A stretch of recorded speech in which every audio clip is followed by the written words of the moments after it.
մեզ, որ այս առավոտը ժամանակս չի ելի։ Պարոն Հարությունյան, ինչ այս պահի դրությամբ ինչ մանրամասներ ունեք փոխանցելու։ Մանրամասներ չունեմ փոխանցելու,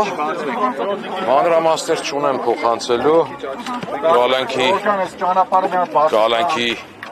միջնորդության նյութերին հասցրեցի ես ընթացքում կարելի ասել ոչ ամբողջական, բայց ծանոթանալ։ Ձայնագրությունները լսեցիք։ Որոշ բաներ լսեցի, նոր բան չկար, ամեն ինչ Civic-ում կար արդեն։ Այսինքն այն, որ ամեն ինչ Civic-ում կար։ Այս ընթացքում ինչ որ իրարամերժ հակասական բաներ էին գտել, ընդհատումներ, նույնիսկ կասկածում էին արհեստական բանականության միջամտություն։ Ես նույնպես ունեմ այդ կասկածը եւ կապված ընդհատումների հետ եւ կապված արհեստական բանականության օգտագործման հետ, բայց մենք անհավասար պայմաններում ենք, ինչպես ես առավոտյան էլ ասեցի, հաշվի առնելով նախաքննական իբր գաղտնիք կոչվածը այստեղ մենք բան չենք կարողանում լիարժեք ասել այն, ինչ որ տեսնում ենք ակնառու, թե ինչ անորոշ եւ ոչ հիմնավոր փաստարկներ կա այնտեղ, բայց Civic-ում մենք տեսնում ենք, որ քննչական կոմիտեն հələ մի բան էլ ավելի շուտ, sense պասերով իրար հետ համատեղ տպավորություն են ստեղծում եւ փորձում են անաչառ դիտորդի վրա ազդեցություն գործել, որ իբր թե այդ ամենը իրականությանը համապատասխանում է, սակայն ես վստահ եմ, որ այդպես չի։ Պարոն Հարությունյան, նայեք, մեր տեղեկություններով 168-ի տեղեկություններով դատավորը Մասիս Մելքոնյանն է, ում մակագրվել է կալանքի միջնորդության քննությունը։ Մենք գիտենք արդեն այս դատավորը ինչ նախադեպեր ունի իր վարույթներում, ինչպես է առանձնացել, ինչ աղմկահարույց գործերով, ինչ վերաբերմունք ունեք այս որոշման հետ, պատահական է։ Ասեմ ձեզ, եթե Էյնշտեյնը ողջ լիներ,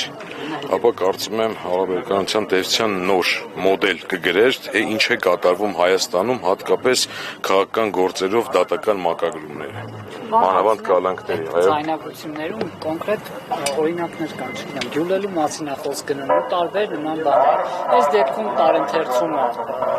ինչպես կարող է դրսևորվել։ Տեսեք, տարընթերցումը ես կարող եմ հենց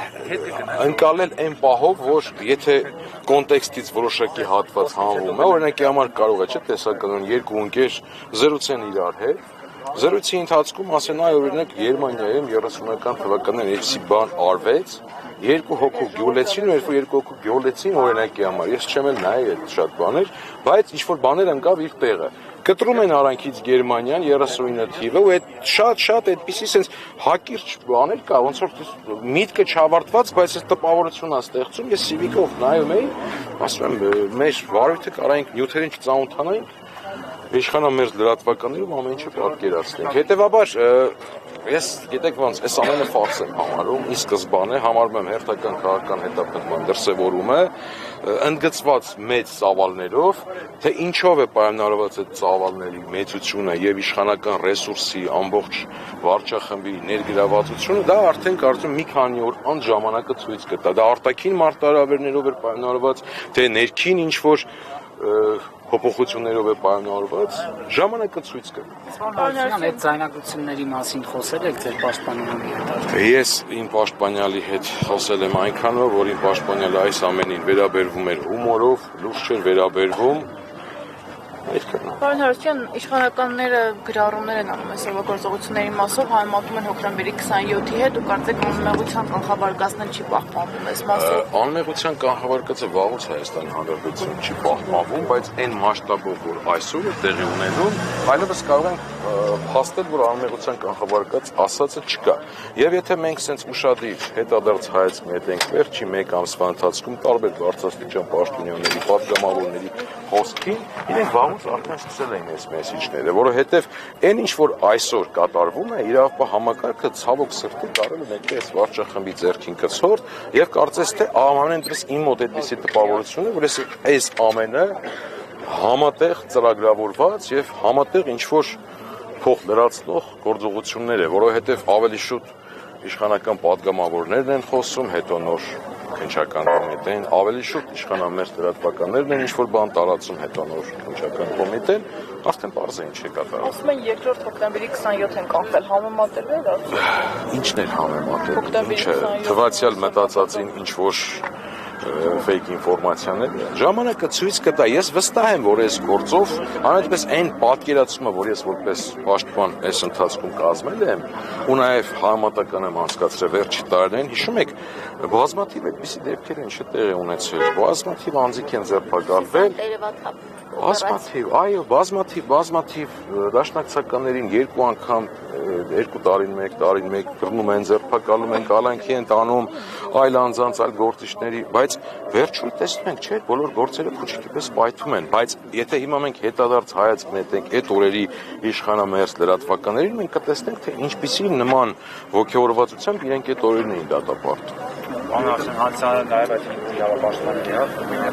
այս դատարանում միայն բաղկացած թե մասնակից եւս անկեղծ ասած ես նոր ճանապարհին կարդացի, որ Ռուբեն Էմելիքյան գրել էր, որ Հալաբյանում եւս մեկ տղաներից ձերբակալված մեկի նիստն է լինելու, որով ինքն է ներգրաված, այնքան ծանրաբեռնված ենք, որ չենք կարողանում հասցնել նույնիսկ իրար հետ լիարժեք քննարկել, դրա համար հերատապ կերպով մենք 5 իրավապաշտպաններս այս ամենի հիմքը հասկանալով հենց առավոտյան այդ հայտարարությունը արեցին, բացի դրանից մենք այդ հայտարարությունը անելուց զատ վերջի շաբաթներին պարբերաբար, եթե հետևեք, մենք հայտարարություններով փորձում ենք երբեմն նախարարցակ լինելով, երբեմն կանխարգելելով, երբեմն բարձրաձայնելով այս ամբողջ ապօրինությունների վրա հանրության ուշադրություն հրավիրենք։ Դատական նիստը կարող է բավականին երկար տևել հաշվի առնելով միջնորդության 180-ից ավել, եթե չեմ սխալվում, այդ նյութեր կարծում եմ բավականին երկար կտևի, 24 ժամյա ռեժիմով է, բայց կարծում եմ դրան չի հասնի, բայց կարծում եմ գիշերը մենք այստեղ կլինենք։ Եվ հաշվի առնելով, որ դատավորը հայտնի է որպես ընդդիմադիրների նկատմամբ կալանք տվող դատավոր, Հանրապետություն կուսակցությունից էր նախկինում, ինչ սպասելիքներ կան։ Դուք հենց նոր դատավորին բացառք հայտնելու հիմք ներկայացրեցիք։ Հենց նոր, որը մենք նախկինում ենք նմանատիպ գործերով ներկայացրել եւ կարծում եմ այսօր էլ երևի թե նման բան կլինի, նաեւ դուք ձեր հարցի մեջ արդեն պատասխանը ակնկալում եք ու կարծում եմ հանրությունը էլ է ակնկալում։ Ինչպես արդեն հրապարակվել է, զենք զինամթերքին հայտնաբերել խոզարկության արդյունքում, ում տներից են դրանք հանել եւ ինչ նպատակ նորից եմ կրկնում, նախաքննական գաղտնիքից ելնելով որոշակի նյութերի դիրապետելով չեմ կարող այսօր ասել, որոշ բաների չեմ դիրապետում, որովհետև մյուս անձանց հետ է կապված, բայց այն նկարները, այն տեսանյութերը, որ ես տեսա քննչական կոմիտեի կողմից հրապարակած, ակնառու էր, պարզեր թե ինչ է կատարվում, զենքներ, զենքի կողը թույլտվության կտրոններ, վկայականներ, այսինքն օրինական մարդուն իրեն կցագրված զենքը այդտեղ որպես ահաբեկչության զենք են, գործիք են համարում, որքանով է լավ ողջամիտ, որ մարդը իրեն որսորդական կցված զենքը որպես ահաբեկչության գործիք գործածի, կարծում եմ կարային գոնե նկարելուց այդ կտրոնը դնեին այն կողմ։ Թմրանյութի հետ կապված ես վերջերս որքան լսել եմ թմրանյութի հետ կապված երկու բան եմ լսել։ Մեկը այն, որ ահագնացող տեմպերով Հայաստանում շատացել է թմրանյութի օգտագործումը եւ արդեն երիտասարդության մեջ է մեծ տարածում գտել եւ նաեւ իշխանական գործիչներից լսել եմ, որ պետք է թմրանյութի որոշակի տեսակները օրինականացնել եւ այդ քարոզն եմ տեսել։ Այս գործով ես թմրանյութի հետ կապված որևէ ինֆորմացիա չեմ դիրապետում։ Շնորհակալ եմ։ Շնորհակալ եմ։ Պարոն Դանիելյան, դուք կմոտենաք, ուզում ենք լսել նաեւ ձեր տեսակետը տարածված ձայնագրությունների վերաբերյալ։ Ես հարգելի ակնորներ